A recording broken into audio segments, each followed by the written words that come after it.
Tinatake namin yung conference na to as a big challenge sa amin, knowing na, again, di na naman kami kompleto.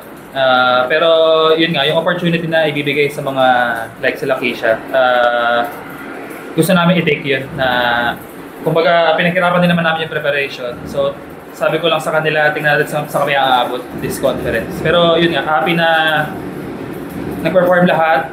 Saka niready naman sila sa mga situations na katulad kanina. So happy kami na na-execute namin. Thank you, Coach. And best player of the game, Keisha Bedonia with 14 points.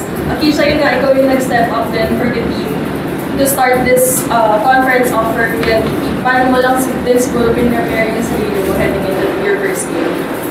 Nung una pa lang po, nung pagbalik namin, nasabihan na ako ni Coach nun na i-prepare ko lang yung sarili ko mentally and physically po.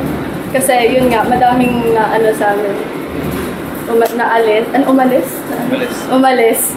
Kasi yun, parang double din yung yung training ko, double din yung inano ko sa physical and mentally ko. So yun lang po. And sinunod ko lang din po kasi yung si Coach, yung mga coaches ko po, lalo na sa mga passing, defense, and sa offense po. Thank you. The floor is open for questions. Coach, yung ano lang masabi mo sa naging character ng team? Kasi down kayo 19-20 yung third, pero na ako.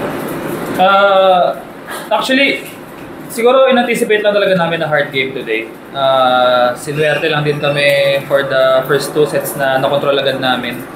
Pero yun nga, may isang timeout na binanggit ko na yun yung first na mabigat na feeling. Pero kung paano kami mag-respond talaga yung magiging challenge this conference. So, happy naman na nakahabol. Sa iyo, Keisha, gano'n lang ang pala yung bagay na meron tayong pre-season na ganito para makatulong rin sa pag-adjust mo for your bigger role dito?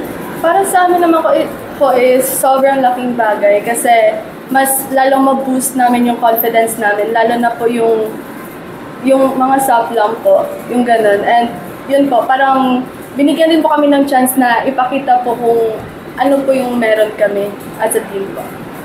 Keisha, yun yan. Sinabi mo yung about preparing yourself mentally and physically. Gano'n dali or hirap lang mo yun, knowing na parang kumbaga bigger challenge for you this period on the way? Sorry po? Gano'n ka dali or hirap yung physically and mentally pag-prepare? Sa akin po, sobrang hirap po kasi lalo na po sa mentally. Kasi tuwing gabi po, as in, lalo na this past few days po, inaaral ko po talaga yung mga plays nila. And then, yun po, parang sobrang hirap kasi kinabukasan, i-prepare mo yung sarili mo na yung mga gagawin mo inside the court. Yun po. Coach, yung next games nyo sa Ilagan City naman and against Petrogas and Chocomucho. So, gano'n lang big help to for the team heading into those back-to-back games? Lagi naman pag every start of the conference na malaking boost yung pag nakakuha agad ng panalo. Pero yun nga, ang challenge, mag-isimula pa lang din talaga sa mga mas mahihirap na laro like dun sa Choco at sa Petro. So gano'n lang din, trabaho lang din kami, tapos tingnan ulit namin sa kami aabot. Thank you, Coach. Thank you po. Thank you po.